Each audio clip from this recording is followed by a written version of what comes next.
Hi everybody, I'm here to talk about last night's 2-0 win over St Johnstone at Ibrox. And what can I say about this game? It's similar to so many over the past few months. It was a reasonably comfortable, routine, bog standard win over one of the worst teams in the league. We should have scored more goals, obviously. At least we kept a clean sheet, so that might boost some people's confidence. But it was one of these instantly forgettable games. In fact, while I was watching it, I'd forgotten all about it. It was so dire at times.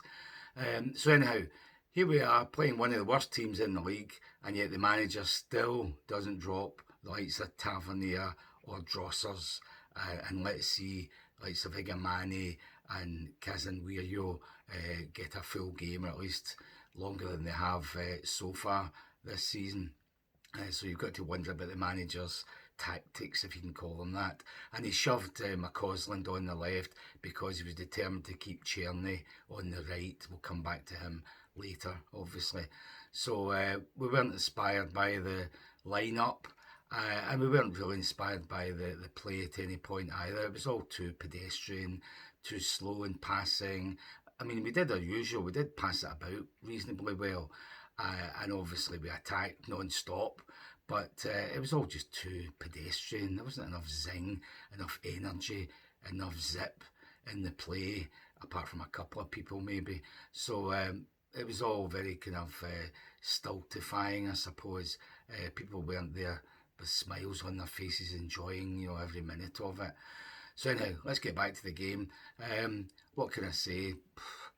7 minutes, the usual. Drossers misses a sitter. In a game like this, when you're playing a team with everybody back, you need to get an early goal. It makes a big difference. So a corner kick in the left, right into the 6-yard box. There's Drossers, totally unmarked. Rises, well, as far as he can rise, and puts it over the bar. Nowhere near going in. I mean, that was a sitter. Goalie wasn't anywhere near it. No defenders challenging him, and he still can't put it in the net. So that would have changed the mood, maybe, immediately, and certainly would have made things a lot easier than they were eventually. After that, he was involved again, not really by choice, because I didn't see it at the time, obviously, but when I've now watched the replay of the game, his jersey was pulled as a corner's coming into the box, and not just a wee tug, it's that pull where the whole shirt comes about a foot away from the body, and the ref's looking right at it and just plays on, gives nothing. VAR, give nothing. And it was that pull in the jersey that stopped him, I say optimistically, stopped him from jumping up to challenge the defender who actually headed the ball away. So it wasn't like the ball wasn't coming anywhere near him. So that should have been a penalty. But of course, nothing doing. The other, while I'm at Drossers, who had another shocker of a game, while I'm at him, the only other thing he did of any note was in the second half. I think it was Cherney put a lovely pass through to him, in front of him, inside the box, no defender near him, and somehow he managed to get it caught up between his feet, and it ended up bouncing off his heels and away behind him, where the defender just came in and took it away. How that got behind him from being in front of him, I do not know, but that just sums him up. He's absolutely shocking, and yet some people are trying to justify his selection in the team the last month or two. So let's just forget about him.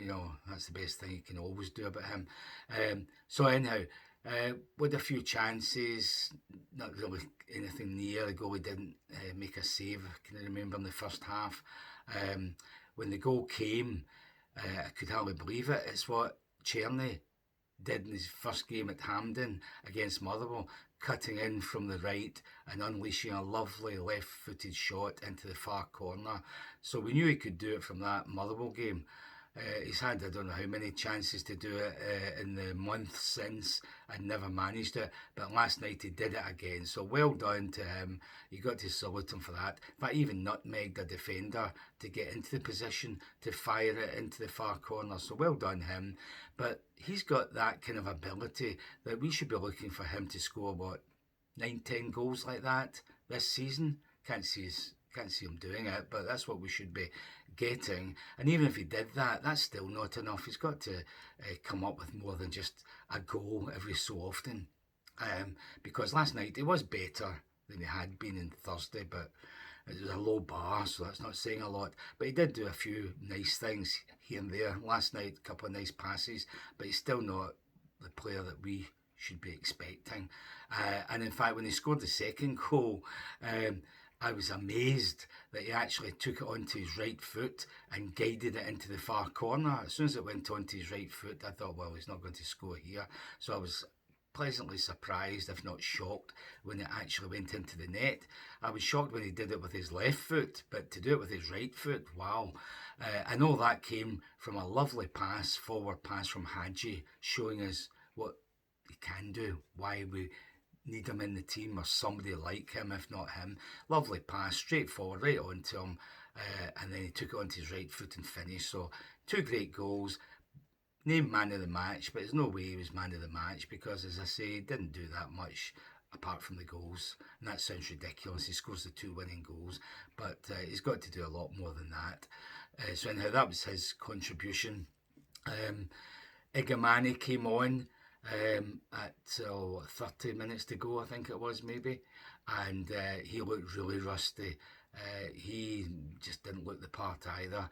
He had one chance, which actually was the best chance he's had created for him since he's made any appearances, where he took a touch, but his shot, just from the 18-yard line, his shot was straight at the goalkeeper and pretty weak, so that was a disappointment. The only other thing he did in an attacking sense was he got another pass later and he controlled it, and by the time he tried to shoot, the guy was 2 feet away from him and just blocked it. So he had one bad miss, I would say, and that was it. And he tried hard, he ran about a lot, just doing the Drosser stuff, so you can't give him credit really for doing that, but he didn't really look totally fit or sharp, so he should be getting game time more than he has done.